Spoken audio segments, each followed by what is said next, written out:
DETV Sports Update is powered by DART, Delaware's transit service. Moving forward.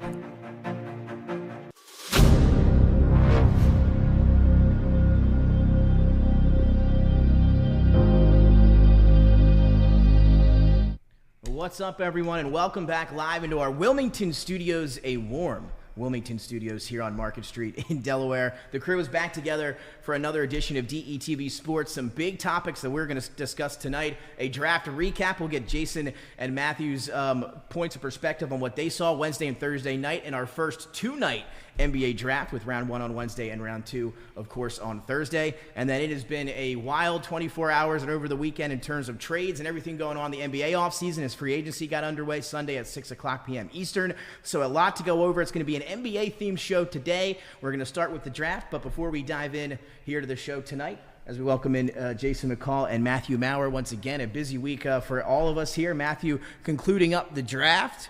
Jason, a big week for you as well. But Matthew, let's start with the draft a little bit before we dive in here in the intro. But how was Wednesday and Thursday night for you, being, wherever it is you were watching the draft, taking notes, etc.? How was the draft process, the first two-night draft of the NBA for you this year? I mean, it was okay. But, I mean, look, the two-night thing, it's brutal. It's brutal. I mean, I feel bad for the guys in the second round because they're trying to make it like this is like an elite company of guys, like the second and third round of the NFL draft, and it's like, look, some of these guys are going to be lucky if they even make the roster. Yeah. They had like a little second round green room, and it was like 10 guys. It was all right, and it's at ESPN Studios, so they don't even get the enjoyment of being at the Madison Square Garden. Don't get any of that. So, look, that's tough. I know what they're trying to do. The execution was off. It looked like they were having it and no offense, it looked like they were having it at like a rec hall or something like that. It was not. Yeah. Maybe we'll see some improvements. You mean like it was in the 80s, huh? Yeah. 80s draft style. It was definitely an 80s draft style. Minus all the big rotary phones. That's with, a fact. The cards. Okay. That's a fact. It was pretty. We should go back to that. Yeah, it was pretty bad. I felt bad for the guys, but I mean, look, all in all, the draft pretty much played out the way most people thought it was going to play out. There's some surprises, but not a whole lot, honestly. And we'll dive into that here after the intro. Jason McCall, welcome back. Another big week for you. How's everything going at home? Glad we're able to get you here on a Monday night. I know you're a busy man. You got a lot of things to take care of, but appreciate you being back here live in the studio. The baby's growing. He'll be 1 month old in a couple of days. So shout out to baby boy Deuce and to my lovely wife for bringing him into the world again for me. Baby, I love you. Appreciate you. But yeah, just enjoying this family time and getting back in the swing of things of being back at work full time right now. So just getting everything all together. Just relaxing and doing things. Shout out to DSU though. We had our convention on this past weekend, and I was able to be a part of that and as a part of a couple chapters I'm involved in. So pretty good weekend. Just relaxing and enjoying life with the family as it is now. Absolutely. Again, you said Deuce almost a month old, right? And Jason and his son Deuce have already been able to experience a championship with the Boston Celtics. My father and myself have not yet had that luxury in our time. So congratulations, of course, to Jason and Deuce. They've already got one championship under their belt there with the Boston Celtics. Of course, Dennis Pritchett back with us here behind the glass on the ones and twos, controlling everything that you're going to see and hear tonight. So we got a fantastic show, guys. Let's jump in with the draft, Matthew, and talk a little bit about that recap here. Everyone talked about how the draft would start at pick number 3. We had you on here talking about if you were Houston, what you would do, and it wasn't Reed Sheppard, the freshman out of Kentucky, but the Rockets, I guess, looking for some shooting must be the way that they were going about it. They take Reed Sheppard at 3. That was, again, not a surprise, I guess, but a lot of people had him going there. I know a lot of us didn't feel that he would have been worthy of that number 3 pick. But going through maybe the lottery, Matthew, what stood out to you in the lottery? Well, Ron Holland probably was the biggest surprise in the lottery, just because Detroit had all this smoke screen that was going to be Montez Buzelis, who ended up going to Chicago at 11. But I didn't envision Holland, because the biggest knock on him has been shooting, outside shooting. He's got the athleticism. He played well for Ignite, but he just was not looked at as a guy that had that ready-made shot for the NBA. So when they took him at 5, I was like, oh, okay. I liked the pick because I had him listed over Buzelis, but I just thought Buzelis' shooting profile gave him the better chance. And from what Detroit was telling everybody, it seemed like But obviously it was a smokescreen, so that's who they took, Colin. I want to ask you about maybe a few other guys here as well. Jason, I want to ask you this guy. A lot of guys that you and Matthew both really liked last week was Rob Dillingham, right? Again, maybe towards the back end of the lottery, maybe at 10, somewhere around that. He goes, obviously, here at pick number 8, and then, of course, traded to Minnesota. So he'll go along to play with Karl-Anthony Towns, Anthony Edwards. Jason, what do you think about that pick? I know you were a fan of Dillingham as well. And how do you think about that move, giving up a little bit Minnesota did to go get this guy? I mean, they had to, because you need a point guard for the future. Mike Conley's, 36, something like that. So he's getting up there in age, and you need some fresh legs at the position, somebody who can grow into a starting caliber point guard in the NBA. He already has the upside offensively. It's just the defensive intensity could be worked on, which is what most have to do anyway when they come into the league. But I think you couldn't pass up his star power. He would have been great in San Antonio either way. So either way, it was a great pick regardless, whatever team he landed on. But to him to go at 8 was both a surprise to both of us that he went that high. But he's definitely worthy of that billing, and bringing him into Minnesota and pairing him with Anthony Edwards, making them their backcourt for the next 6 or 7 years solidly, you could say.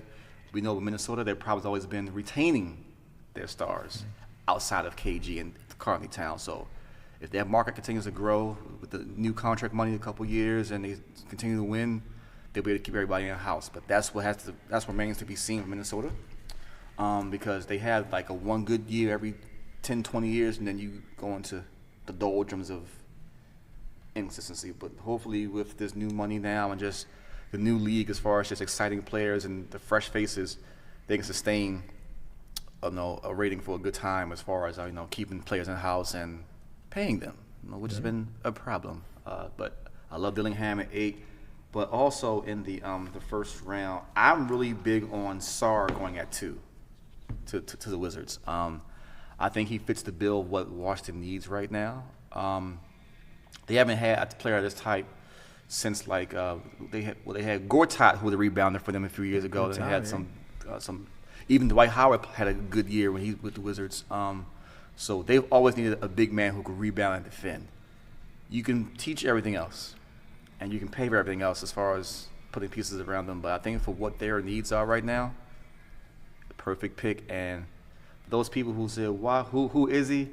Sarr was a projected number 1 pick for the entire year last year and didn't work out for Atlanta, which is why he wasn't picked at number 1. So it's a good deal with getting Sarr at 2, and Castle at 4 to San Antonio was huge. And I knew once they drafted Dillingham, and they're not going to keep both. I feel they're not going to keep both. And they needed a point guard desperately there in San Antonio, from last year. And they got another one who we'll talk about in free agency a little bit, just referencing the Wizards. Jonas Valanciunas, he goes to the Wizards in free agency. We'll dive into a lot of these other signings here shortly, but just to give you a little bit of update on what the Wizards have been up to. And that move allows Sarr to play the 4, which is probably better suited for him to learn the game first and then move back to the 5 eventually down the road. So, again, Dillingham, 8. He gets traded to Minnesota. Again, I think we all like that move for the Timberwolves. I know, Matthew, we're a big fan of him as well coming into the draft process. Matthew, I want to ask you now, maybe your biggest surprise of the first round. A couple of things happened there. We talked about Zach Edey coming in with the widest range of outcomes, going anywhere from in the lottery at that 8th, 9th pick all the way to 18, 19. He goes in the lottery, goes in the top 10, 9 to Memphis, a team that we talked about needing a center coming into the draft. We're linked to Donovan Clingan. Clingan goes 7 to the Trailblazers. They come up and have Edey at 9. And then a guy we talked about in Jacoby Walter, who's a projected lottery pick out of Baylor, falls all the way to 19, and he goes to Toronto. And then you have Dalton Knecht, who was a projected lottery pick, falling 17 to Lakers. So a couple surprises. What was the biggest one for you in round 1? It's kind of a 3-way tie for me. I mean, Dalton Knecht obviously falling as low as he did kind of shocked me. Jalen Tyson from California going 20. I thought he got picked a little earlier. And then it shouldn't surprise me because the buzz had been from some guys that I know that were working with him. A.J. Johnson going at 23 to Milwaukee. I mean, this was a kid that had like a late second-round grade before the combine. Worked in the combine, moved his stock up, and then apparently he really killed it in the workout with Milwaukee. I wasn't there. Must have, He must have done a good job. A.J. Johnson has the same stats as Bronny did last year at USC. That's true. The same exact stats. So he went in the first round. Again, we are going to talk about that as we wrap up our draft talk here. Again, in terms of what was your best pick, Matthew, there in draft? When you have to pick your favorite pick for a certain team in round one, who do you think had the best pick for that team specifically? That's a good question. I mean, probably it would be Stephon Castle. I think that was a pick that made a lot of sense from San Antonio. I mean, not just for the point guard aspect of it, but he's also a really good defender at an early age. And he's still developing a lot of skills, but he's got that polished look that you don't have with a lot of kids his age. So I really like that pick. And then probably, it might surprise some people, I do like where Edey went a little bit because, I just interested to see what Memphis is going to do with that diverse playing style, because now they have half court, now they have full court. I know they like to run full court, so I don't know where exactly Edey falls in that. It's going to be interesting to see how they work him, but I do think he'll give him a little bit more presence that maybe they don't have with who's their center last year? Jaren Jackson. So. And again, losing Steven Adams for the year, he's now a Houston Rocket, something we talked about last weekend. Again, they're trying to solidify that big man role. Jaren Jackson now can move back to that 4 spot, and Edey hopefully can come in. And, of course, we'll see how quick that transition for him is into the NBA. Of course, Summer League getting underway here in just a few weeks. Jason, do you have a favorite pick of the draft? I know last week you were excited about the possibility of Terrence Shannon falling to 30 for the Boston Celtics. Unfortunately, that didn't happen for you. But you do get Baylor Shireman from Creighton there at number 30, and then Terrence Shannon Jr., 27, to the Timberwolves. So what a draft I thought for Minnesota in round one. I love that. I love Shannon going to Minnesota. One of my favorite picks of the draft. Outside of Shannon going at 27 to Minnesota, I had, let me see. I really love Zach Edey at 9 to Memphis. Again, you slide Jaren Jackson Jr. back to his natural 4 position, and you have an inside-out game with them. He can stay outside shooting threes now, and then you have Edey grabbing the rebounds, if you will. Edey's going to play the role that Valanciunas played before him, and then Steven Adams after that, with that just solid big man just come in and give you a double-double here and there, but you're looking for defense and rebounding, which is Edey will be able to translate to the NBA with that. And Edey can run the floor a lot better than people give him credit for. So to Matt's point about the half-court versus full-court offense, I think they'll work him in a way where it won't be too taxing on him starting out. And that's going to be a big part of it. And Ja's going to love coming off of his screens. That's true, too. Going downhill, he can go downhill to the paint, or we can kick it back out to a shooter. Luke Kennard renounced his rights, but he's going to re-sign anyway with them. So you have Luke Kennard, and you'll have Desmond Bain, and you'll still have Jaren Jackson, who are going to be perimeter players on the three-point line. So when Ja comes around the Edey screen, he'll still have shooters to dish it out to. So I think schematically it works well. Now, with Taylor Jenkins be the coach the whole year, that's a different question. Right? We'll see, especially if they get off to a rough start. And it was not that long ago that they were one of the teams, right, in the West. One of the I think maybe at some point during that season, a favorite to win the West with John Morant and company having that number 1 seed. They were, again, one of the premier teams in that conference and in the NBA when John Morant was healthy and on the court, in terms of just being available. But I'll say the greatest pick for fit and value has to be Dalton Knecht at 17. That's my favorite pick, too. And again, it pains me to say it for the Lakers. And at 16, the Sixers were sitting there. And I like Jared McCain. And Matthew, I know you guys like him as well. I was hoping they would have taken Knecht. I have no problem with Jared McCain. I like him a lot, too. He's going to be a great fit, I think, for the 76ers. I want to let you know, guys, on guys who watch us and people who don't know what they're talking about as well. We called Jared McCain to the Sixers. Corner 3 guy. He gets to spell Maxey at points. Played big in big games. I think the lights won't be too And now you have bringing in EG, Eric Gordon, with McCain off the bench. That's going to be a nice second unit. It is. Sixers, we will get to a couple days or 24 hours for Philadelphia. But before we move on from the draft, we've got to, of course, talk about one storyline, Matthew, and that is Bronny James going 55 to the Lakers in the second round. Word started to make word through the draft in that second round. Bob Myers announcing on the ESPN telecast, or on the ABC, that teams were getting calls to not pick Bronny James. That Clutch and Rich Paul were telling teams you better not take him. If you do take him, he's going over to Australia to play. So, Matthew, I know you were obviously big on the subject of Bronny James throughout the draft process when he, of course, declared for the draft. What went through your head, obviously with the pick of 55, but when you got the news that Rich Paul had been calling other teams and kind of saying, hey, do not draft Bronny? I mean, I don't know how much stock I put into it. I mean, I'm not saying – here's the thing. I don't have the problem with Bronny James' pick the way that others might. I don't think it was a good pick, but at the same time, if his name was, I don't know, Bron Johnson, I would have still said I would have liked Trey Alexander better at that pick. At the end of the day, listen, they're going to have to do their due diligence, and if they really believe that Bronny James is a good talent to pick at 55, I'm not really that pissed off. The issue that I have is, don't tell me it's because of what you saw. It's not. There's nowhere in the history of the NBA that they take point guards that are 6'1", 6'2", that have that kind of production. Now, look, I know people brought up A.J. Johnson. Yeah, sure, it happens. A.J. played professionally overseas in Australia. So, yeah, there are guys that have played professionally that have low-scoring profiles, for sure. I mean, it's not just him, Nikolai Skitchavilli. There's a lot of guys we can point to over the years. God, where'd that name come from? It just is there. In the bank.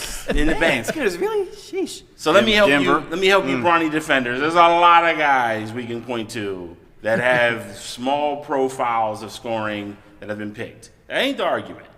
The argument is, and this is what I said to people a while ago, is we're in a space and age where monkey see, monkey do. So when Daniel Orton, this ain't about Bron, it's 2015, Daniel Orton got taken by the Orlando Magic in the first round. And I told everybody, that's going to start an avalanche. And it did. Because what it essentially told high schoolers are smart, smarter than people think. They said, oh, he got taken off his background of being a 5-star recruit and a McDonald's All-American. I'm going to go. Doesn't matter about production because he only averaged 5 points a game. So then you started to have Harry Giles. Then you started to have Skylar Bissaret. You started having guys that were saying, Dariq Whitehead, Derek Lively. You had guys saying, you know what, I'm just going to go. If I get here, and then people wonder, like, why our players don't go into college and have the moxie and the fight to go and be tough and do these things. For what? You've already told me that you're going to take me regardless of what happens. Peyton Watson a few years ago, the Denver took 3 points a game at UCLA. 6'8". So, yeah, there's tons of times it happened, but that's more or less my issue with it. It's not the issue of the pick of Bronny. It's more of the issue of I think the NBA is signaling to people that, look, we don't care what you do. Just hit these markers, be a 5-star recruit, go to the McDonald's All-American game, and no matter what happens, we'll take you. I don't like those. I don't like those optics. I think it's a terrible reward system. At some point, the work that you put on the court has to matter. You can't say it doesn't matter, because if it doesn't matter, then why are these kids even playing college basketball? Why aren't we just taking them straight out of high school? Adam Silver. Wonder why we're not just doing that. Interesting. But we want to play this charade in this game that, hey, we don't take high schoolers. That's a but lie. You essentially do. The one and dones are high schoolers. They're basically high schoolers. Bronny James Is a high schooler. is a high schooler. All these guys are high school. And I got news for the other people, too. I saw somebody write an article about you don't know how basketball works. So let me just tell you real quick.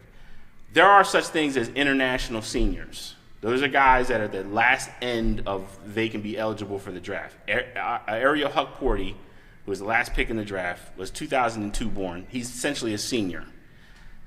Zachary Richey, who went number 1, is born in 2005. That's essentially a freshman or a high school senior. And let me interject. We know good and well in any other draft that young man will go nowhere near number 1. And Frank Mason III, who played with him last year, said that. Like, I played with this guy last year. How you went number 1? I never understand. But hey, that stays in the NBA, to allude to Matt's points. But also to piggyback on that, that the NBA has been wondering about where the talent is going or where the inefficiencies are coming from is because you're still picking essentially high schoolers, but they're just doing 1 year of college. If you're not mandating them to go to school these 2 years, this is the product that you're going to continue to get. It's a watered down product. Less polished. And players take longer to develop, and some don't. I mean, but players who should be mad about the current NBA system now are players like Lenny Cook. Players in the early 2000s who didn't have this luxury to be able to do this. But because the NBA has shifted to this mold now, I mean, it's crazy. But shout out to France for having 3 first-rounders. I mean, whether you like it or not, they have three players drafted in the lottery. 3, yeah. At that. And of course, you look at Victor last year. And I'll say this. You know how we talk about the European? Mm-hmm. If Dalton Connect was Serbian, he'd probably be a top 3 pick. What's the difference between his game and others? There really is none. Had he been a foreign-born player, he would have been in the top 3. And I guess, and maybe Matthew, you have a better idea of this. Yeah. I mean, I guess it would be the age factor for Dalton Connect. But you can't say that. And I agree with you. I don't think so at all in any way, shape, or form. But if you had to chalk it up to something, where do you think that slip or as a result? I know that, and I know putting you on the spot here, that's a tough question to answer. But just in your perspective, is it the age factor? Oh, definitely was the age factor. Yeah. I mean, for whatever reason, there was an idea I think floated out that this guy is as good as he's going to be. That's right. Ceiling was there. Yeah. Ceiling is already there, and I'd seen people put out posts. I imagine being at your ceiling at 22 years old. Make no mistake, and this is why I said, and people wanted to argue online. Well, I don't know what you mean by this. This is why I said the NBA draft does not draft for today. It drafts for tomorrow. You're taking players essentially with 2 or 3 years where you're saying, I'm either going to help them get better, develop them, or we're going to wait till they become good, and then we'll take off then. That's literally what the system's designed for. Which is what college is supposed to be. Yeah. Correct. Yeah. People come in saw polished the Bucks do it. With that Giannis, obviously years ago, that one worked out. But it's rare cases that you get that type of Giannis. And for everyone talking about Bronny James going to the Lakers and with Bron, you better look at that package deal with the Assis and Giannis in Milwaukee for proper context. Yeah. That's actually a worse deal for me. For sure. Just saying. We'll talk about Milwaukee here in a little while. And again, just to your point, in terms of all these young guys, everybody seems to be reclassifying, right? Going up a grade and even graduating a year early, depending on how good or how strong that class is. Like Matt said, these guys, they have people that are influencing them. They're smarter than we think. There's a lot of strategy to a lot of that goes on. So there you go. Last words on the draft, everybody. What do you think? Mid. The draft was capped in mid. M-I-D. And please move it back to one night. Please move it back to one. That's horrible. We all want to do that. Matt, please. Closing words on the draft? How would you sum it up? I'd sum it up as the feeble attempt by the NBA to make a system that they've helped break be entertaining. I mean, at the end of the day, again, and I'm only talking about Bronny because he seems to be the biggest topic of conversation, which I think also shows how bad this draft is because we're talking about a guy at 55. But I think this is why the draft is, like the casual fan that they don't watch Zachary Ricochet over there. They didn't watch Alexander Sarr at Australia. And I know that the NBA wants to make this a global league and wants to adopt this soccer for us in the States, model of development and growth. But at the end of the day, the North American fan still wants investment. They still want to know that these guys come from their areas. These guys look like them. They have the same culture that they do. And the NBA can try to do all this stuff that baseball's done with their sport, where they try to use the Dominican Republic to bring in color. It's the thing that no one wants to talk about. But that's essentially what gets done. And look, to baseball's credit, they've also addressed this. They've put in more and more, events to get more urban participation RBI in the sport. Program, Yeah. So they recognize it too. But I'm just saying, at the end of the day, I will say this though. I do want to give a credit to Cody Williams and his brother. Jalen Williams. Yeah. Look, we can talk about the nepotism of LeBron James, but we also talked about the fact that you got 2 brothers in the same household, who became lottery picks that no one really thought. That was an amazing story to see. And again, Danny Ainge with Utah usually makes some pretty good draft picks. So I think Cody Williams, think it was a good one there at 10. I think wait. the first thing he said was, he was like, put me on Dub, right? He said he wanted to guard his brother. And he also, and let's not forget, with Utah, Danny Ainge also picked Kyle Filipowski at 32.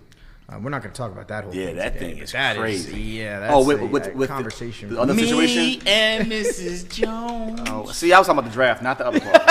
That's true, Yeah. though. He did slip, though, a little bit, Kyle He Filipowski. slipped. Apparently, the interviews didn't go too well regarding a certain question about a certain lifestyle. Slipped and fell. But there you go. Interesting. Definitely, another draft in the books for Matthew. So, Matthew, congratulations on another year of hard work there for the draft. And now you got, a couple weeks before you dive back into 2020. Yeah, people already asking me, what's the 2025? Yep, there like, it goes. give me a Shout break. out to Matt for that, and let's not forget, guys, NBA Summer League starts July 12th. Oh, can't wait. With an Again, 8-game slate. couple- 8-game slate on ESPN and NBA Gonna be TV. fun. I think we open up with a good one, too. I'm trying to remember the game, but I think it's Dalton Connect and the Lakers against Yeah, it's a nice slate. It's a great slate, though. 8 games on the first day. So. It is. But now that takes us, of course, to the NBA offseason free agency beginning yesterday at 6 o'clock p.m. And what a big day it was for the Philadelphia 76ers. That's where we will start. Well, actually, you know what? We got to wrap up here with the Sixers draft specifically. Let's talk a little bit about, just quickly, Jared McCain and Adam Bona. Matthew, your thoughts on the McCain fit, which you had in your mock draft quickly, as you see the 76ers draft picks there. I like both of them, guys. I want to get your opinion first on McCain and then, obviously, on Bona as well. Well, I like the McCain pick. You're smirking. Well, because I don't know how much he's going to fit in with the Philly fan base there. So you've seen some of the TikToks already. He's a little bit.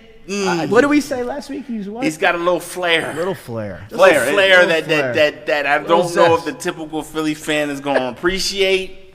I've already seen Hey. some people make fun of it. As long as he can hit some threes. That's a fact. And listen, to be But all if he serious, doesn't, I do think the one thing that Jared McCain can do is shoot. He's a very hyper efficient shooter. Great in catch and release. Point guard skills are still, murky at best. But look, catch and shoot, he was brilliant. I mean, I would argue in a team that had really good talent at Duke, he was probably the best player there for most of the season. And looked that way in the tournament, for sure. Yeah, Adam Bona is a very athletic forward. I would say almost hyperactive around the court. Made a huge splash during the combine, so I think he's great value for the Sixers. Got him, and I look forward to seeing what they do with him. I mean, he if he stayed another year, he could have went in the first round if he stayed. Yeah, I like Bona. I like him a lot, too. And I don't know, maybe a better version of Paul Reed, I was going to say that. right? He's going to be B-Ball Paul's replacement. And again, the I Sixers can see that. still have a little wiggle room with the cap space to make a trade if they cut Paul Reed. Not saying they will. If they keep him, it makes things a little bit harder. But if they do waive Paul Reed, that gives them, I believe, $9 million more in cap space to make one other move. Not saying they will, but just something to be aware of as we head into free agency, which is where we're going to dive into now for the Sixers guys. And Matthew and Jason, the one guy you said they needed, they went out and they got, and that was PG-13, Paul Jared George. Moore, I want my check, bro. Coming to the East Coast. I need floor seats. Now, right. we always talked about that list of guys, Yeah. and collectively they just needed one of those guys on that list, and they fact. got a good one in Paul George. But again, not a lot of other suitors for BG-13. Word coming out that he wanted to go to Golden State. They tried to work on a trade with the Clippers, Golden State giving up a lot to get Paul George. Clippers declined to trade him to Golden State. Not sure if it was, due to roster structure. I think it was just because of bad blood. They don't like Golden State. I think that being the reason. It's the fourth year that everybody was afraid of. Oh, yeah, but I'm talking about with wanted- the Golden State. That's where he wanted to go. I don't know if that would have been an issue there. The fourth year was what the Clippers, what held up the Clippers of giving him that deal, right? They give Kawhi the 3-year deal, didn't tell Paul George about it when it happened. Then Paul George, of course, comes up, and they offer him another 3-year deal. He wanted that fourth year, and the only team that were willing to give it to him was the Philadelphia 76ers, the only team positioned in free agency with that much cap space and the ability to go get him, without a sign-and trade, stuff like that. So almost by default, the Sixers get Paul George. I mean, I'm still happy regardless. Either way, I don't care how you do it, but they did it. Your guys' thoughts on the process of getting Paul George and what that means for the Sixers going forward as we go through quickly, Jason, just to add on who else they got. Maxey agreed to his big extension. Andre Drummond is back as a backup big. I think that's huge. Kelly years, $10 million. Kelly Oubre, 2 years, $16 million. Eric Gordon. And Eric Gordon for the vet minimum. You see these additions on your screen right now, guys. So a big 24 hours for the Sixers. They had the most cap space in the league coming into free agency. This is how they utilized it. What do you guys think of the process of Paul George and company? I think the Sixers have hit a home run in free agency. I really do. And this Absolutely. is kind of, again, you guys know who my team is. There's no secret about it. But I do believe that Philly has hit a home run in free agency. When you get the player that you actually want, that actually fits your team, that means a lot. So getting Paul George, not just because of the big name, but because of his style and what he will fit in Philly, is great. And I think an even bigger acquisition, but a smaller name, I think bringing back Andre Drummond is going to prove huge dividends. Suffered last year. Because now you won't have to play Embiid 35, 40 minutes a game. He can stay around the 30, 33-minute range per game, maybe even less during the regular season, and same with the playoffs. Because, and then again, today's NBA, you don't need that scoring. You need that David Robinson big man to get you 20 and 10. I mean, that's a bad deal, but we can talk about that. But Drummond coming back to Philly is going to be major. And then you re-sign Oubre. So let's think about this. Philly became more athletic in the last 24 hours by re-signing Oubre, by bringing in Drummond, and Maxey earned that money, young man. My guy. Friend of the show.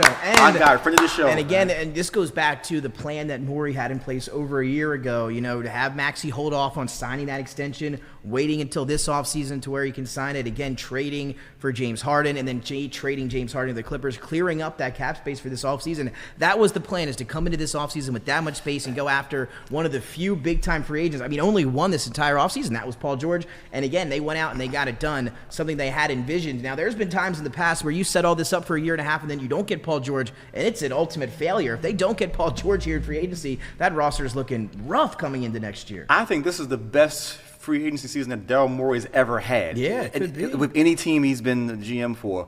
And think about the Sixers from a scoring standpoint. You had Embiid at 30.3. Max was at 29.8 last season. And you add Paul George at 22.5 or something like that. It is the highest scoring trio in the NBA by a large margin. And you got to think,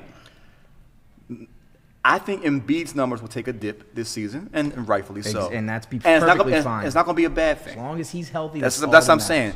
You can get a healthy Embiid to be around 24, 25 a game and still keep his rebound. Because one thing Embiid's going to do, he's going to rebound. He's going to give you 10 rebounds a game minimum, which is what big men should be doing. I don't know about the current NBA, but big men should be doing that, and I like what he does from that aspect. Let's not forget, Embiid finishes high in defensive rankings as well. So Embiid's actually a two-way player. A lot of people don't give him credit for that. Absolutely. He's a true two-way player.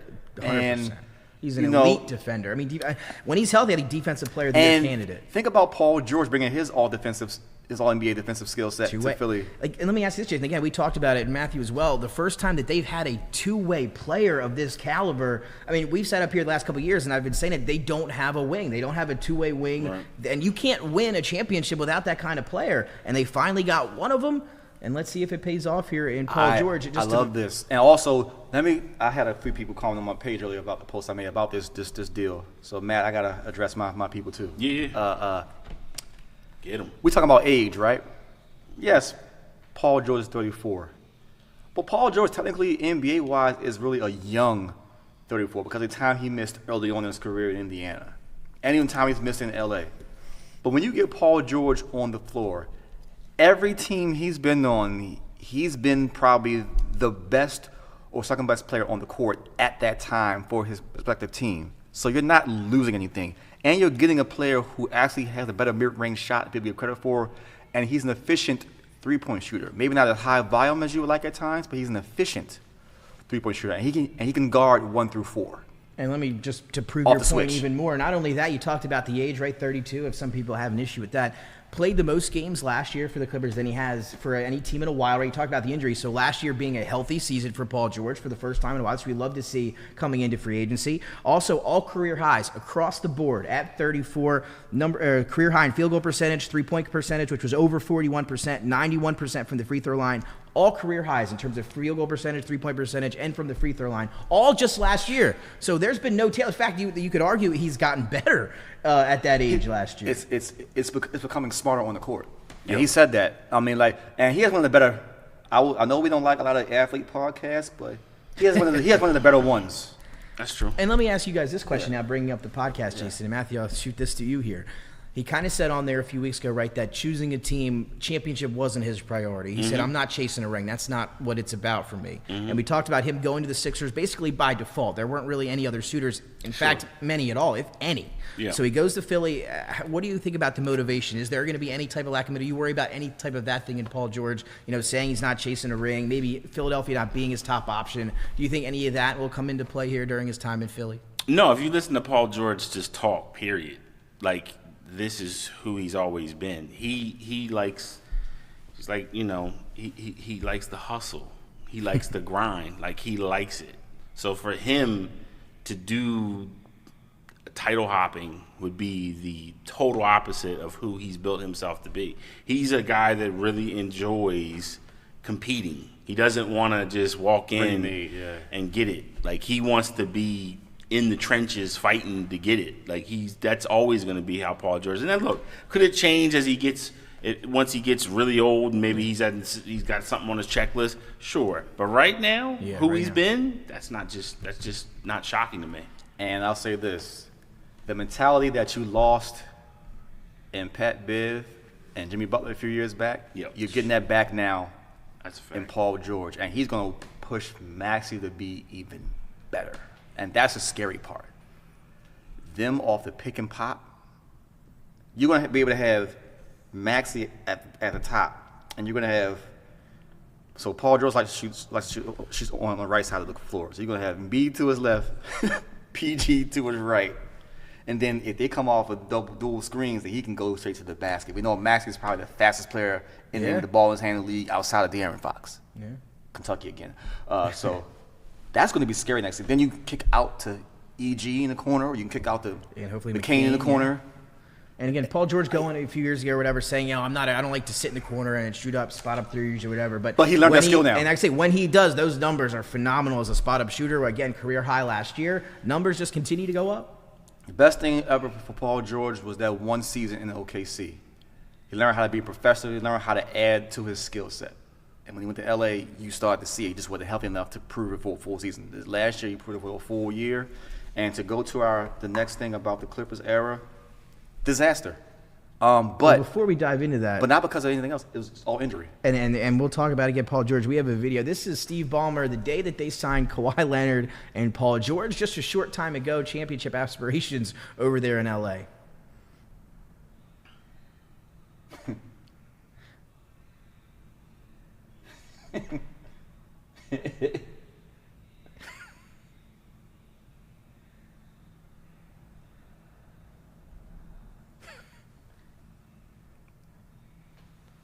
Look at that squad up there, fellas. Squad, it's Doc Rivers and Lawrence Frank. Jesus.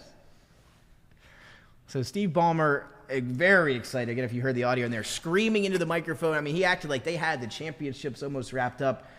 Not a great tenure with the Clippers during the Kawhi and PG era. A few, I think 3 playoff series wins, no conference finals appearances, no finals appearances. How would you guys say? I mean, the Clippers era seems like yesterday, 5 years ago, when they made that big trade for Paul George. How would you sum up the Clippers era? I'm going to say something that's going to piss off a lot of Clippers fans. All 8 of them. The Lob City era was better than the PG and Kawhi era. I mean, can you argue with that? I don't think you can argue against it. It was. But they're not going to – no, what? It was. It was – And then you paid James Harden $70 million for 2 years, and you gave him the player option for the second year? And again, I don't know if Paul George and Harden, I don't think they were getting along well at the end of that season. Surprise. And the Clippers deciding to go with, again, it was weird too, just to go back to the Clippers part. They put out a statement before Paul George had left. They put out a statement early in the day saying that they couldn't come to an agreement. They wish him well, goodbye. Basically saying goodbye to him before. I mean, and again, you talk about the Clippers not wanting to do the 4th year because of the second apron, et cetera, some of these new CBA things, whatever you want to call it. It wouldn't have affected them that much towards the second apron. Like, they could have done the deal. There were ways to get Paul George that 4th year and still remain under that second apron. They just didn't want to do it. I think Steve Ballmer's paid millions and millions of dollars in luxury tax over the last few years. And again, I think they could have avoided it. But I think this was just an organizational decision, basically. If I'm a Clippers fan, I'm pissed. I'm gonna tell you why. Got him for nothing. You let him walk for nothing. You're opening a brand new arena without your big three. Without your big two, you got nothing now. A $2-3 billion arena. You change your logo. You're ushering in this new era, if you will, quote unquote, and you let a local kid in Paul George from California walk out the door. I didn't think he wanted to leave. He didn't want to leave. I can tell you that now. He didn't want to leave. And again, his parents live right over there. They have not been able to come to his games in the past. Now they have gone to every Clippers game. His mom's in a wheelchair. Yeah. She gets to go courtside for these games. That's obviously not a factor anymore now that he's all the way here on the East Coast. Just what do you think about this situation or with the Clippers and their decision to part ways with Paul George? I mean, it was a mediocre timeline, mediocre time. I mean, I'm not mad at him. I just think I don't think it's the worst situation, but I think when you're talking about what it was supposed to be, it was supposed to be blockbuster. It was supposed to be Star Wars. They were supposed to be, finally they had made it to the mountaintop over L.A., the other L.A. Yep. Lou Williams, Pat Bev, remember that video of them celebrating in the casino the night the trade went through? They said the price just went up. The price just went up. It did, but it didn't. It did for a second. Went back down pretty quickly. Went back down real fast. Here's the thing. Let's go even further, right? It's like GameStop. Oh, God. Yeah. So the Clippers, right? The stock market. So the Clippers, right? This is what they're known for. Let's go into historical context. Ooh. You move from Buffalo. You change your name from the Buffalo Braves to the Clippers. San Diego. In the San Diego Clippers in the 80s, right? Yep. You trade for Bill Walton and give him money when he was already off injured at that time, right? Yep. Then you move to L.A. You mess up what could have been a great roster in the 90s with Ron Harper and Lloyd Vaught and Pooh Richardson and players like that, right? Mark Jackson played with the Clippers. You let him go to Indiana for nothing. Then fast forward a few more years in late 90s, early 2000s, you have the Haircrack Gang, with Q Rich and Darius Miles, and you blow up that team with Odom and everybody.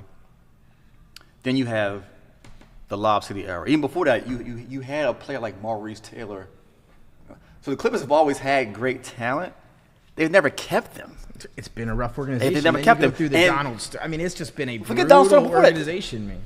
We got to talk about the whole Elgin Baylor era at GM before that. Then you had the rosters with Sam Cassell and Elton Brandon and Baron Davis. You break that up. So they don't keep good rosters together. And well, here's the thing, right? I mean, and to your point, over those years, how much did we talk about the Clippers on a national basis? Maybe before Lob City, not a lot. It was bad Not Bears. a lot. So the last Clippers team before the Lob City era was the team with the team with Sam Cassell and Elton Brandon. That was the last really good, decent Clippers team in the playoffs. And again, the only reason they were back now is because Kawhi didn't want to go to the Lakers. He wanted to go home. They get Kawhi Leonard. They get Paul George, and the Clippers are back in the national, topic of stories. Yep. Now they're gonna. I mean, are we gonna talk about the Clippers now for the next couple of years? No. I don't think we're gonna talk about the Clippers for some time now. And as Matthew said, they were competing with the Lakers for prominence over there in California. That is no longer the case again. Actually, and the Lakers aren't even their first round exit team. Not so fast, my friend. I'll say this. What the era was supposed to do was make them relevant in LA. It did that. Did it make them relevant nationally? No. But in LA, yes, because the Lakers are a putrid franchise at this point right now. So the Lakers have kind of gone this way, and the Clippers have been able to come up. So right now, as far as popularity, they're actually, in LA, they're even. Across the world, no. But in LA, popularity-wise, they're even. And then when you go into a new building, that's going to give you a leg up right now. But again, it doesn't look good not going into that new building with your core three. So I will say the LA fan base should be upset. You're paying Harden $35 million a season, and he doesn't play defense. At least with Paul George, you get everything. Yeah, again, there just must have been something. I think. And let's not forget, they about to trade Russ. Russ not staying in LA either. No, he's gone. Yeah, he'll be traded. I think they're exploring trades. He might be going to Denver, which I've been hearing. I've been hearing Denver. And we're not going to spend much time on Denver, but Denver letting another couple big pieces walk. I understand how you have the best player in the world and you can't get guys to come play with him. The who? Jokic? You don't think Jokic is the best player in the world, huh? No. Matthew? I He's still the best player. I have to agree with you there. I hate saying it, but so Denver loses KCP. Let's just go over free agency as a whole. Then we're going to finish off with the Eastern Conference and how loaded now it looks like the East will be. But KCP, who I thought was a target for the Sixers, he goes to the Magic on a nice deal for him. So I think he has his 2 rings. Now he's going to go help to build a contender with the Magic over there in the Eastern Conference. Again, he is a big-time player, but again, Denver gets nothing. They get nothing for losing him as well, maybe a pick or something like that. A big trade, Dejounte Murray to the Pelicans for Larry Nance Jr., Dyson Daniels. I know you like him, Matthew. 2 first-round picks. So Dejounte Murray now to the Pelicans to play with those guys in New Orleans. Klay Thompson, a sign-and trade now to the Dallas Mavericks announced today. 3 years, $50 million. It'll be a multi-team sign-and trade. Josh Green will be going to the Charlotte Hornets. They aren't close to finalizing it yet, but that has been agreed to for Klay to go to Dallas. Tobias Harris to the Pistons on a 2-year, $52 million deal, Jason. Thunder able to add Isaiah Hartenstein, 3 years, $87 million, and then they add Caruso as well. So a phenomenal offseason, I think, just for even getting Caruso for the Thunder. But a big one here, guys, CP3, a 1-year deal to San Antonio to go play with Victor Wembanyama. They didn't have a point guard at all. Now they got CP3 and they get Castle. So 2 guys, I think that's going to be a nice pairing. I know they're not going to be in the mix for a championship, but I think that's good for them taking the next step for San Antonio next year. You talked about James Harden and then Derrick Jones Jr. to the Clippers for 3 years, $30 million. I know Dallas really wanted him back, but unable to get a deal done. He goes to the Clippers, and then Najee Marshall signs with the Dallas Mavericks kind of as his replacement there. What move do you like out of those here? Just some of the other moves before we dive into the Eastern Conference. What moves there do you guys like or stand out to you from this offseason? Not a damn one. What do you think about Murray going to the Pelicans?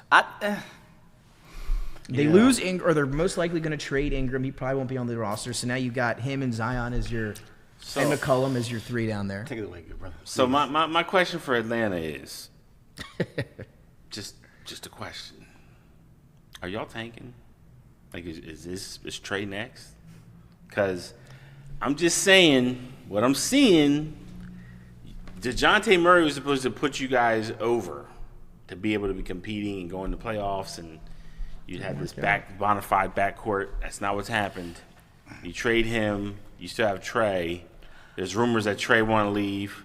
There's rumors that no one wants to go play with Trey. They don't. There's a lot of rumors. I'm just saying, I'm wondering if you guys are tanking. Trey's a crybaby. We know that in around the NBA circles now. And you traded away the better player because DeJounte Murray is better than Trey Young. I'll say it on air again. DeJounte Murray is better than Trey Young. Wow. You look at his numbers. Look what he brings on both sides of the ball. He's an all-around player. All Trey does is shoot. And he's not really that great of a passer for all the assists. It's just the NBA now. Number of assists, you can kind of get those easy now. But DeJounte Murray is a better overall player than Trey Young. Ooh. I don't really know how I feel about that. That's a tough one there for me. I don't know how I would answer. Maybe later on the show we'll have one. But Trey Young did get to the conference finals 1 year in the East. And that was a fluke because Ben Simmons didn't dunk the ball. Had to relive that one. Yes, I guess I set us up for that going back in time. Shout out Ben to Simmons. talk about that one. Best all-season workout player all time. Yes, he is. He got the videos up right now. I know you guys have seen them. Open runs. You've seen them. Let's talk about now the East loading up in this Eastern Conference. You talked about the Sixers and the moves that they made yesterday. Paul George, kind of, you can argue for him the best big 3, potentially scoring-wise, in the NBA for the Sixers. But the Knicks had a deal done themselves last week. They give up all those picks that they've accumulated over the last couple of years. It was known around the league that they had tons of stuff to give away. Well, they trade it for Mikal Bridges. They give up Bogdanovich, 4 unprotected first-round picks, a protected first-round pick, and a pick swap to go get the other Nova Wildcat. Again, it's rare that you see them give up, or a team give up this much for a guy that isn't an all-star, hasn't been an all-star in the past. Not saying he's not an all-star caliber player, because I think he's a very good player. I love Mikal Bridges. I'm just saying in terms of what they gave up to get him, do you guys think they gave up too much? In the same division. Yeah. I'm not looking to make some of the Nova guys. Is that why you're looking at me like that? I'm just saying. All they're missing is Amari Spellman. Oh, man. Amari Spellman, go talk to your agent, bro, because you should be there. I mean, look, they're giving away money. And they just want you to play. Gillespie just signed a 2-way contract with the Suns, so he won't be there. But So yeah, that's the only one missing. Arshinato, Yeah, right? where's Archie Diacono? He's got. I think Yeah, he's on the where's G he League. at? He might be on the Westchester Knicks. There you go. Okay. He's coming up next. Yep. Oh, so Now- what do you guys think? Is it too much though? Yeah! That's too much. I think, but again, you're building. You're talking about the chemistry, Oh. right? You're building chemistry. It's somebody that you know you can lock down because he's going to be eligible for that extension. So he's Yeah. going to have that contract. He's not going anywhere just because he's with those guys. And you're betting on the camaraderie, right? I'll say this, and the Nova fans might be mad at me again. Your only star is Jalen Brunson. The rest of the guys are mid. And again, it's hard to say you disagree. I hear Dennis clapping. Your in the only back. star is Brunson out of the crew. That's your only. You can't say Mikal Bridges is mid, though. He's still borderline. He's mid. I think he's a borderline all-star. I like Bridges. Mikal. Yeah, I like mid. Mikal too. I can't call him mid. Mid? He's mid. He's mid? mid. He's mid. I I disagree. like Now, I like Mikal. chemistry- Again, it's difference between giving up 6 first-round picks. Yeah, he's not. but He's I not like rookie. him. A lot. Chemistry is fine. Nova Knicks, I get that, but Tom Thibodeau's still the head coach. Somebody's getting injured at some point during the season. They're gonna play him. Mikal Bridges has never missed a game. He never That's played with about to Thibodeau either. change. He's That's about to about to change. change. to change. Yeah, and Because of Mr. Thibodeau? yes, and let's think about this. You said you got here. Haven't made a deal with the Nets since '83. I'm gonna answer the question. I'm gonna ask you the question first, though. Do you know who that player was? No. It was Matt. It was Sugar Ray Richardson. Ow. Michael Ray Richardson went Michael Ray. from the Nets to the Knicks, and that's because he had a drug problem. So there was a Raging coach. underlying. No, literally, that's why he got traded. Yeah, well, and then Man, that, he was so He good. was amazing because he Yeah. played with Bernard King and them up in New York, and they He were would have gave Magic Johnson a run for his money. yeah. as So one that of was his that guards. was the last time He that a was trade good. actually happened. That back when New York Knicks had that funny logo where they had the New York Knicks sign with New York at the bottom. That was when that trade was done. So that was the player on that little history blurb that I wanted to throw it out there because Michael Ray Richardson was awesome. Yeah, the camaraderie thing I don't get, man. I don't get it, to be honest with you. But did you see it a little bit last year between Brunson, Hart, and DiVincenzo? When those guys were on the floor, they were They were unbelievable. roommates. Of course, they're gonna have chemistry. Well, that's what I'm saying. But it showed. It wasn't just like, oh, will they? But they. But we're played building better. an NBA team, not a college team. not a Black Hawks video game crew. Like, So if the Knicks were healthy, you don't think they beat the Pacers in that series last year? if the Knicks were healthy, Yes. You talking about Julius Randle and everything? Yeah, everything. Yeah. Yeah, But here's so Knicks fans, y'all don't have to take this smoke because this is here's where Not it's the got to go. smoke.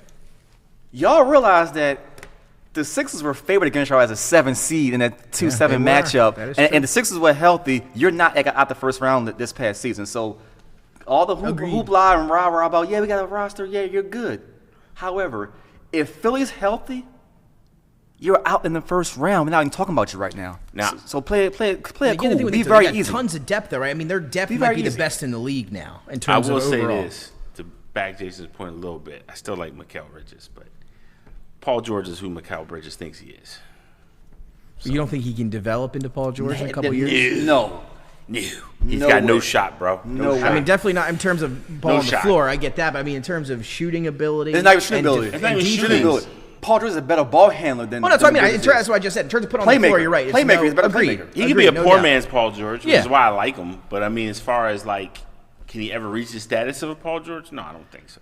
He's not athletic enough to be Paul George. And that's really the main. But thing I with like Paul I George. like Mikal Bridges, so I say that with, you know. And just to keep it going, I'm with you there. I'm all, Okay. I love Mick. Had a chance to, Sixers missed hang out out with on him the again, family a huh? little bit. That's a fact. But again, but if they had, I don't think Daryl Morey would have unloaded that kind of capital to get Mikal Bridges. You I don't think Daryl Morey would do that? We 6 talk- first round we picks. talk- We're talking about Daryl Morey. We got Paul George for just the all. We're talking about Daryl Morey, though. I think not for that. I think Listen. he would have. I'm sure he's been through it. I'm sure they talked already. The reason why you got Paul George is because this is the first time Daryl Morey actually had money to play with.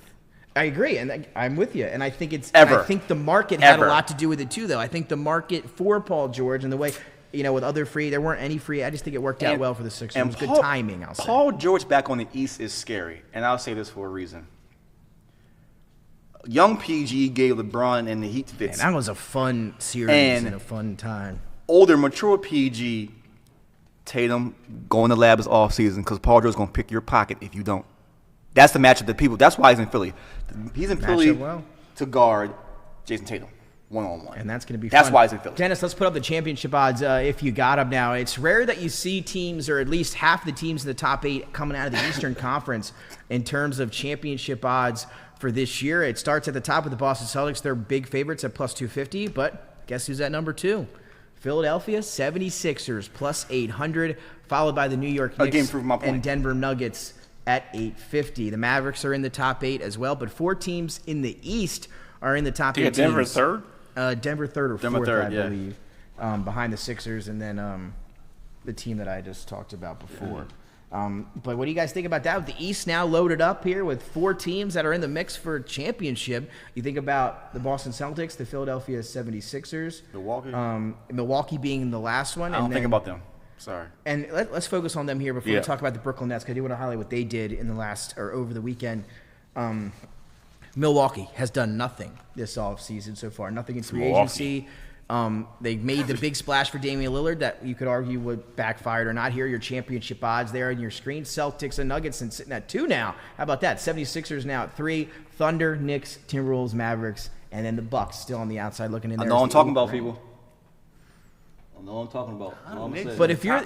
But if you're the Bucks, what can you do? I mean, you talk about the Bucks and the Heat, 2 teams in the East that are competitive every year. I don't see those guys having a chance. Pat Riley came out over the weekend and said, I'm confident with the roster we have, we will make a run at a championship.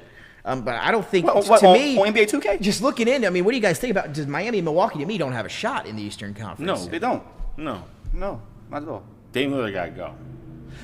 Are we ready to chalk that up as a big loss now? It's already a loss. Not even the Drew Holiday factor alone. It's already a loss. Now the fact of the contract, and he's going to be how many years old? I mean, it's already a loss. Already a loss, right? It's a loss. That's tough. That is not what Milwaukee wanted to hear. Not only that, they make that move to obviously with the intentions of keeping Giannis for another contract, right? Just keep making beer, bro. It doesn't look like, I mean, as of right now, a lot of things can change, but I'm going to go out on a limb here and say that. Because it's not going Not the Brew Crew. I don't know if Giannis is going to be back in Milwaukee. Oh, he going. Right? He going. And where does he want to go? That's another Golden conversation. State. He going to get another. That's what I was thinking. Golden State. He going to go to Golden State. But another team, though, we talked about, Jason, was the Brooklyn Nets. They, in talks with Houston, after they make that deal, they get all those picks back from Mikal Bridges, tons of them. Then they make the deal with Houston to get back the first-round picks that they sent to, or the first-round picks from Phoenix that they got, a pick swap that they got back from Brooklyn. So Houston got a bunch of picks in the James Harden deal from Brooklyn. Brooklyn was working with Houston to now get those picks back, which they were able to do. And now they've got the Rockets are trying to get some picks as well. The Brooklyn Nets have 16 first-round picks through 2031. 4 picks in the star-studded draft, Matthew, coming up next year. So they have set themselves up pretty nicely. Obviously, a tank year for them. They're going to be – it's going to be a fire sale. It's going to be a fire sale from Brooklyn. Everybody's going to be gone. Dorian Finney-Smith. Except Ben Simmons. Who knows? Nobody wants him. But they're going to send everyone away. They're going to try to build some assets. 4 picks, Matthew, in next year's NBA draft, I think set himself up pretty nicely for the future. Oh, for sure. For sure. But so is this a deal you would have done with Bridges? Sure. Get that picks back. That's what I'm saying. Yeah, wanted to give me all those picks. Why not? And again, you're not trying to win now if you're Brooklyn, so what do you think about that? I mean, I think Brooklyn gotta figure out what they're doing here. I mean, they got Cooper Flag syndrome. Look, everybody's got Cooper Flag syndrome. I think everybody's going to go after Cooper Flag. In. But I'm going to tell you guys something. Don't get too caught up on Cooper Flag. And it's not that I don't think he's good. It's just that we don't know what this next season is going to bring. Never do. Could be Ace Bailey, who everybody's been talking about. Like, this is how the draft goes. It could be Caleb Love. Oh, no. From an NBA standpoint. I was with you. From an NBA NBA you went left off the cliff. We just came off the cliff. 2 more things. Not Caleb Machine Gun Love. Cooper Flag selected, it was announced today, to be on the USA Select team, so he'll be playing against our Olympic team this summer. So a big move for him, so that'll be good for him heading into the Nets next year. Celtics, though, Jason, quickly signing Tatum to that big extension, signing Derek White to a 4-year, $126 million extension. So they have all those rights, Jason. That's why they're allowed to pay all these guys so much money. Jaylen Brown and Jason Tatum over $300 million each on their extensions, over $100 million, over $120 million for White and Holiday in those extensions, and then year, 2 years, $60 million for Porzingis on that 2-year deal. $60 million a year for Tatum. No, I'm talking about White. White. In the next 30, yeah. In the next 2 years, they are going to break the record for the largest salary cap in NBA history. I forget what the number is. It's billions of dollars, beating the Golden State Warriors from a few years ago, which had everybody loaded up on that team at contracts. Jason, obviously they extended everybody, but you're looking at a heck of a salary cap here in some of these and guess what? We're also talking about a premier franchise in the NBA as far as just merchandise alone. They're going to make that money back. That's what they're banking. Merchandise. And you got to do all these deals, right? You don't not do these deals. Merchandise, ticket sales, and the group just put the team up for sale today. That's another time. What do you think about that? I would. Sell high? Sell high. Listen, if the Clippers went for $2 billion with no championships, the Celtics with 18 banners, the Celtics might go for $4 billion. Yeah, maybe. I could see it. But it's going to be a great return on an investment because all your star players are under 30. You're going to recoup that money back at some point. Sure. And in the East right now, I'm not saying dynasty just yet. I'm not saying back-to-back just yet. Well, back-to-back, we'll go closer to that than the dynasty thing. But what team in the NBA can really rival what the Celtics have brought back already and what they still have currently right now? There's not a team that can rival that. No. And again, the players are young, and Drew Holiday isn't even that old. Derek White is still in his 20s as well. And that's why they get these deals. And again, that's what, like you said, I think you got to make these deals, right? If you're in that position. And again, merchandising, ticket sales, because for the Celtics it's like the Golden State back in the day when they re-signed Iggy, and then he kept Draymond and get Clay and Steph those second deals. It's the same exact thing. The Warriors didn't care because they made the money back, and Steph jersey sales by itself made their money back. So it's what it is. Is it a lot of money? Yes. Am I going to say it's not? I'm not going to lie and say it's not a lot of money. But in today's NBA, you got to pay a premium for certain players and to keep the things together. But also, when that new TV deal kicks in next year with the NBC deal, it'll be a lot less of a hit. So 1 year at the craziest tax, the next year, they'll be fine. Again, a championship team locking down those guys. That's what the fans want to see, right? And all those guys are going to be in the Celtics uniforms for a long time here. Going forward, we talked about the Brooklyn Nets and the Houston Rockets. The Rockets getting some of those picks back from Brooklyn, and for that James Harden trade from years back. And Ime Udoka, now the coach, Jason, a guy you know very well. With the Rockets, they got Fred VanVleet. We talked about Sengun and some of those other pieces. Whitmore had a nice rookie year. Had a great second half of the season last year in the regular season. A team that wants to win right now. Guy named Nova guy, huh? Word out of Houston is that they are building up picks to go after Kevin Durant from Phoenix, or going to make it. They want somebody. They want to win now. They want to win next year. That's what they're saying. Win next year on what? They said they're ready. Laptop. What do you guys think about that? Do you think that's a possibility? Matt Ishbia has said we're not trading Kevin Durant. As I said here on the show weeks ago, I said Phoenix wants to compete. I think they have to trade Kevin Durant. We said that's that crazy 6 months ago. That's crazy. Saying that you're not going to trade him? No, say it again. Which part? For Phoenix to compete, you got to trade Kevin Durant. I know, it's awful. That's nasty work. Their roster and salary and everything is just so messed up. They have no picks. They've given up everything, and they had a bad season. When you get outs like that in the first round, something has to change. What do you guys think about the Suns? And would you trade Kevin Durant if you were Phoenix? And if you're Houston, do you think that seems like a possibility? I don't know why anybody wants Kevin Durant long term. I mean, okay, let me be fair to KD when I say that. I'm not saying KD doesn't have value. I'm not saying KD's still not a great player. I'm not saying he's not an elite player.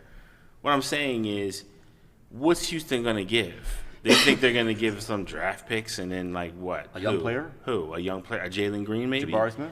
Who? Who are you going to say that's going to have me, Phoenix? Well, I've already given up enough to go get Bradley Beal, who you want to talk about piss-poor investment, a return on investment. The ROI on him is, like, poor. Okay? It's a bad year for them. Devin Booker isn't that guy either. But Devin Booker's not that guy. Look, the only guy from the Phoenix. The other name, though, Matt. They want one of those two guys, Durant or Booker.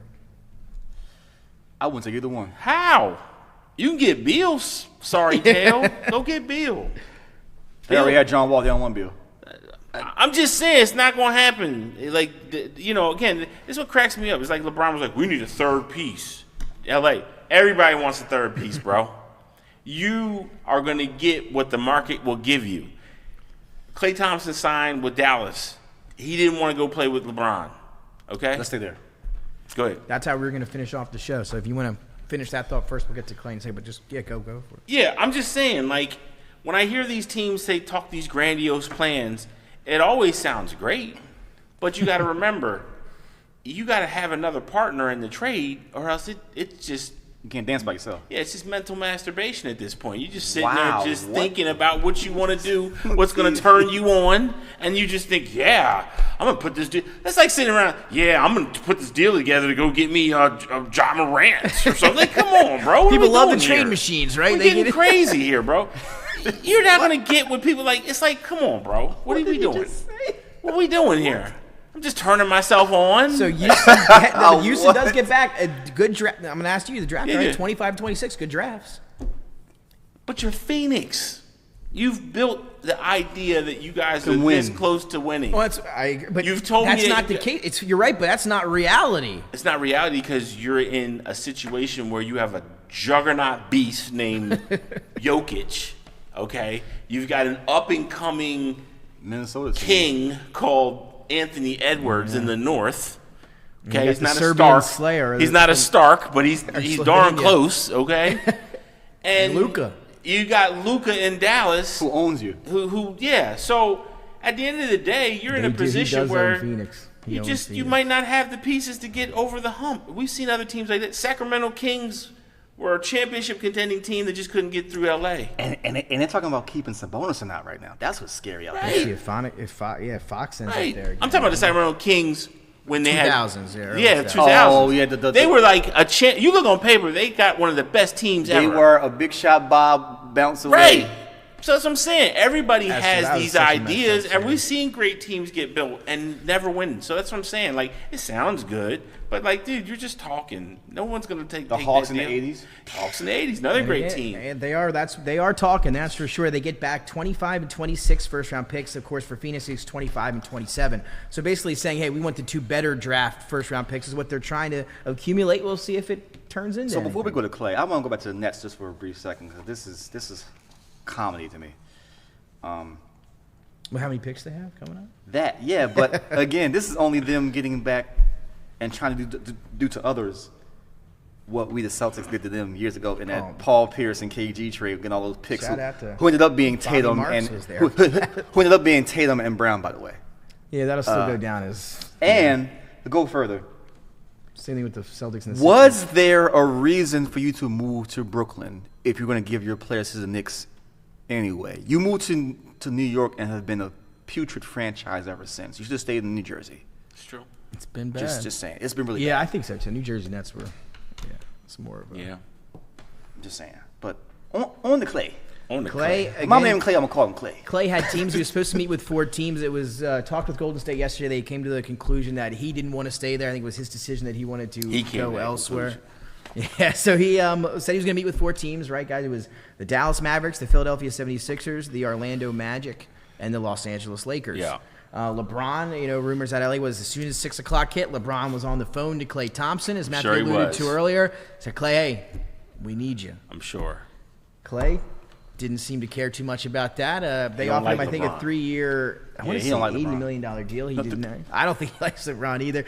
His dad, of course, does radio broadcasts for the LA Lakers. Didn't let that affect him either. You can't talk about his dad broadcasting career first. You got to talk about him playing with the Showtime Lakers first. You got to lead with that, man. Come on, he's a key cog on the Showtime Lakers, brother. Yeah, but we're not giving a bio on Michael Thompson. But I'm just saying, that's a broadcast. No, I'm saying that would wouldn't that make you give you more incentive to go Laker play there? Great and now Laker broadcaster Michael Thompson. Oh yeah, absolutely. You're right. I agree with that. I'm just saying he would be at every game. You'd see him at every game. He'd be courtside calling every one of your games. That'd be pretty cool. He might not like his daddy that much either. Who knows? No, man. But he decides, guys, to go to the Dallas Mavericks in a sign-in trade. It's going to take 3 teams. Oklahoma City is included. He gets 3 years, $50 million. He's going to start at that 3 spot in Dallas. I believe, was guaranteed a starting position. That's what they talked about before he signed there. It's going to be Luka, Kyrie, and then Klay going to come in and play the 3. What do you guys think about Klay's fit in Dallas? You might not like my take on this, but you think it's good then? I think it's going to end up being a good move because Klay was disgruntled in Golden State the last 3 years. On top of being injured, he was also disgruntled because he saw himself being phased out of the mix. And still got his money, though, while he was there. So I think he's going to have a resurgence. He's not championship Klay. He's not 2017 Klay. But he's not like those injuries took. He's not necessarily total garbage Klay either. 18 points a game last year, over 40% from 3. That's a valuable player. in Dallas where the ball moves around a lot, he'll be able to get. He'll shoot Steph Curry numbers a game in 3-point wise. Like he'll get those shots up. I mean, he has one of the best passers in the league, right? Lucas sets up. He's one of the best guys at setting guys up for shots. So I think he's going to be in a great position there. And you got Kyrie on top. And we got to think about it. He's probably their best defender in the starting five. Like after right losing now. Derrick Jones, after right, like right right now, now, like, one on what you're saying, like perimeter, like Derek Lively would be probably their best defender. Now, I'm not saying he's a savior for them, but I think as far as him ending his career in Dallas, I think it's going to be a good move for him. Now, will Dallas get over the hump with this pick? No, because they all stay the same when they got it. See, and that's how I feel. Right? Like we talk about Clay going there. Do you think that elevates them next year? I mean, I think it'll make them better. But people, teams in the West have gotten better a little bit as well. I think they were on kind of a magical run through the Western Conference this year. Now they add Clay Thompson. Do you think they have a chance of getting back? I mean, obviously they'll have a chance of getting back to the finals. Do you see that happening? No. Now Minnesota. And again, I never doubt Luka, but Clay overrated, man. One of those overrated guys that played basketball. I'm good. No, Dame Lillard. I like overrated. Clay. I like Clay in Dallas, but I understand his take though. Overrated, bro. I get it. He was never that good. He was a solid, above-average player who's around a phenomenal talent. And look, give him credit. He made the most of it. He made the most of it. But when people put his name with Harden, Paul George, it's no, he's not that. He ain't on that level. I'll tell you what, man. Old MVP James Harden during those years was something else. Man, I know he didn't see that in Philly, shoot. Yeah, but he was one of the best. I mean, he was so fun to watch scoring wise. Didn't result in. Was it fun to watch? Or was it the fact that nobody played defense? I'm not a Rockets fan though, so it was fun to watch. I just don't like Clay face, and I get to see him be all stupid and zesty and all. He's a good interview. He's a really good interview. He has some funny interviews. Nah, man, he does that Prince grunt thing. Quickly before we head out, guys, who wins the Eastern Conference? It seems like these teams are starting to fill out. It's a tough battle out in the East. Nets. Who do you guys got? Jason, I think I know. Boston's still a big favorite to win the East, but it's got a little tougher. If not Boston, it's Philly. I like to hear that. I said this last year before Philly got hurt. Yeah. That's really when it comes. But the problem is Philly got to get past the second round. Yeah, I'd say so. Literally, you've been built to get past second round every year, and just injuries and bad luck. This is it. It's now or never. This is it. But it's and that's with injuries or whatever. Anything. It does not matter. I agree. It's all on the table now. It's Boston, it's Philly, then New York, then Milwaukee, then Miami. No. Oh, I'm sorry. No. Let me reverse that. It's Boston, it's Philly, it's Indiana. Over the Knicks with Bridges? Yeah. No chance. Then the Knicks. Wow, disrespect. Then Miami. To the Knicks. Either way, either way, 3 through 5 can change, but Boston and Philly are the clear cut 2. I think it's clear. I have the Knicks in there as a clear cut 3, at least for me. That's how I feel. I think it's going to be a battle between those 3 teams. I think Indiana will be good. Like they were last year, if they were able to stay a little bit healthier. Think about it. That's the same division, Atlantic Division, with Brooklyn. I mean, the Brooklyn, the Nets, Knicks, Sixers, and Celtics are in the same division. And divisions matter a little bit more. It's the same division. Now it's different now. Think about this. Somebody's not going to have home court in the second round. That's going to be the big difference. Yeah. I think. Look, I really hope Embiid is really focused. Because I can tell you this right now, I'm a big Embiid guy. Mm-hmm. I think he's better than Jokic. Thank you. I'll say that. I do too. Thank you. But the time for him to prove it to the masses is shrinking, and it's shrinking quite fast because with his health and with the things that he's had go against him, he's got to really hone in next year, and he's I don't know if he's got to run. I don't know if he's got to stop eating milkshakes. I don't know what it is, but he's got to be fully committed. Something's got to because change. He's got about 2 more years of real prime Embiid, and then after that, we're going to start to see a decline. I don't want to see a decline. I just think it's with his size and health profile, it's just bound to happen. Agreed. He's got to prove it. He's got to. And again, this is the year, right? And it can't be with the injuries, right? We talked about it every year. He has not been to the start of a playoff not hurt, not one time in his career. And again, if this year is going to be the year, I don't care what you do during the regular season. Then do the Kawhi Leonard treatment, whatever you have to. If you want to sit him one out of every game, he doesn't obviously care about the MVP. He got that already. Let him sit out. Let him be healthy. That's all that matters. I think the godsend and the silver lining for both Embiid and the Sixers is him being on this USA roster. So you think he should be playing? I'm going to tell you why. He gets to be around players who have done it as far as winning championships and the conditioning and what it takes to be a champion and a better player. I think him being around those guys, those influences. Look at the Warriors when they went to the Olympics in 2016, and then they came back and did damage 2016, 2017. Look at the 92, 93 Bulls. Michael and Scottie went over to Barcelona, came back and were even better. That 1993 Bulls team was probably their best outside of the 72 win team. Some people might take the 1993 Bulls over the 95-96 if you're looking at like them at a defensive standpoint. That was peak Jordan and Pippen from a defensive standpoint. And other players have taken that leap from playing for the Olympic team and going to that next year, the NBA, and gone on a tear. So I think it's the perfect storm for Embiid right now. Because remember, he has to work out all summer long now. So he's going to come into camp in the best shape of his career because he can't be out of shape playing for USA. Well, that's what we hope. And No, it has to happen. No, well, the flip side is what? There's no flip side. The flip side is he gets hurt. In Olympic play, no. I'm saying practice. I mean, anything can happen at a No, practice. in Olympic play, he won't get hurt. And I hope to God you're right. He's not. Again, we'll see if it's That's a what good Bam's move him for. to sign. Bam- I'd love to see him playing for the USA. That's what obviously, Bam's but- for. Yeah. That's what Bam Adebayo's for. Yeah, he'll be out there. That's what I'm saying. That's what Bam's for. Well, there you have it there, guys. Closing words on a Monday. Again, NBA free agency frenzy underway. Sixers with some big moves. Closing words here on Monday. We are into July 1st. Closing words for me would be, how in the hell does Cade Cunningham get a max contract? 5 years. $226. For what? What did he do in Detroit? What has Detroit done? Who did they hire as coach again? JB Bickerstaff. JB Bickerstaff. That's right. Which is a great hire. Shout out to my boy JB. Yo, JB Bickerstaff. Listen, the Bickerstaff family are coaching in NBA royalty. Sat with them at the Temple game years ago. But the Bickerstaff family is basketball royalty, and you're getting a better coach for a young squad. I didn't like the Monty Williams fit in Detroit to begin with. Gave him a lot to come off the couch too and come coach him.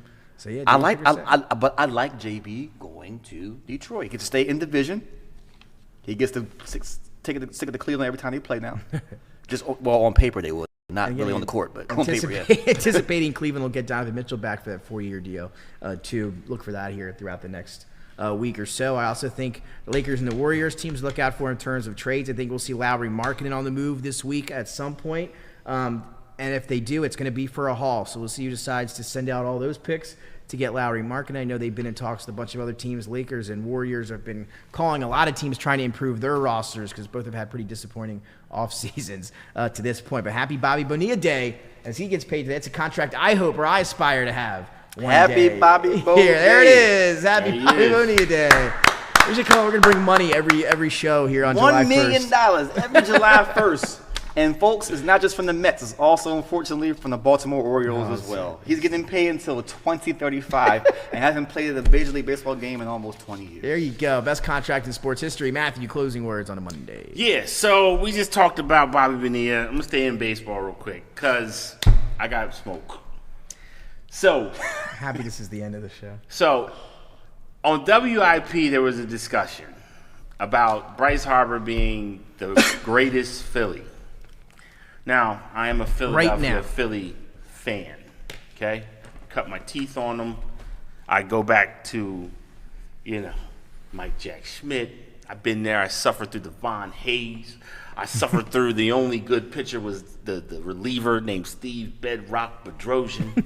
Okay? So I say all this with due respect. You young folks, shut up. You have no idea what you're talking about. You're just looking at numbers and you're just saying whatever, okay? You're talking about Mike Schmidt, the guy that has, I don't know, 3 MVPs, 10 gold gloves, 5 silver sluggers, a guy that was in MVP discussions for voting 12 times in his career. And from 1979 to 1984, he was on the discussion 6 times. This is not a cupcake guy. This is not a guy that you just talk lightly about. This is a guy that you got to have 3/4 of the resume to even talk to, bruh. He ain't got 3/4 of the resume. Respectfully, I joke a lot about Bryce Harper. I think he's a great talent. I think he's phenomenal for what he's done in his career. He was supposed to be the LeBron James out of high school. Not necessarily what we got in baseball, but we still got one of the best players of his era. I give him all due respect. But, bruh, you ain't got half the resume now. It's just a fact, okay? Sorry. You still got more work to do. And then, we talk about, baseball loves to talk its numbers. I challenge you guys to go into that WAR. Go look at that WAR that Mike Jack Schmidt got. It's 106. Bryce got 50. That means in the next 10 years, you want him to accumulate 50 WAR points. That's very hard to get if he plays at an elite level. Also, for those other people out there, I know you guys don't care about this anymore because you've been raised in a society where it's okay if I have a boo-boo, I'm not going to play. Mike Schmidt barely played, I think, only like a handful of seasons where he didn't play at least 140 games. I'm just saying, this ain't a hoagie we talking about here. This is Mike Jack Schmidt. Say his damn name with some reverence. Don't sit there and just, because it's the new guy, I like the new guy, got his jersey, he's got to be the best. Sorry, bro. It ain't that easy. Greatest third baseman in baseball history. History. Over Brooks Robinson? Yes. No. Sorry. Mike Jack. Sorry. And again, Mike Jack smoking bogues and drinking liquor, right? Sorry. Doing it during the season. Sorry, Brooks. Sorry. It's Mike Jack Schmidt, baby. Yeah, I'm proud with that. Mike Jack. Mike Jack Schmidt. That's what it is. You ain't got to like it, but learn to love it. Because it's Mike Jack Schmidt. And then again, maybe we can revisit this in 10 years. But I agree with Matthew right now. Can't say I don't. I agree with the whole take. I do. There ain't no argument for me. Yeah, I'm a big Bryce Harper guy. But as it stands right now, gonna have to do some more before you take that number 1 spot here in Philly. That's for sure. But yeah, he's not even top 3 Phillies right now. He's not. What to say? It's not. I don't see how you can make the argument because he hasn't won a championship. I'm assuming your other 2 have won titles, right? You got Steve Carlton. No, Yeah, I mean you can say phenomenal. Steve Carlton. Beast. You can throw Chase Utley in that mix. You can throw Cole Hamels in that mix top 3. As of right now, you're right. You can throw Kurt Schilling top 3 before until he got good. One You of can my throw Kurt favorite Schilling guys, in man, this. Ryan Howard was He's not top 3 though. phenomenal. He's not. Yeah, he's RBIs and what are you guys looking at? Average and It's strikeouts for me. Yeah, but that's the type of player he was because he had that one season though. The one MVP season was MVP, crazy. baby, yeah. Yeah, the one season was. But yeah, but no, he had 3 or 4 really good years though. Well, he was already 30 when he came up. I mean, what you expect? They used to wait a long time. Same thing with all those No. guys. They waited too long for Ryan Howard. Yeah, you're agreed. They waited like 3-4 years to wait for Ryan Howard. Yes, they did. He's a rookie at 28. Yeah, it was ridiculous. But again, they came up. They got their World Series baby in 2008. So hopefully we're on the same path this year. I'll take J-Roll over. I'll still take J-Roll over Bryce Harper. Phenomenal too. Sorry, that's what I'm saying. You guys got right now the you shortstop, bro. You ain't got the third baseman. No, just letting you know. Well, that'll do it for us Another here day. on Monday, July Another day. 1st. Matthew, Jason, myself, and Dennis, of course, behind the glass. We will see you next week. We'll see if we get any other deals done from now until next Monday.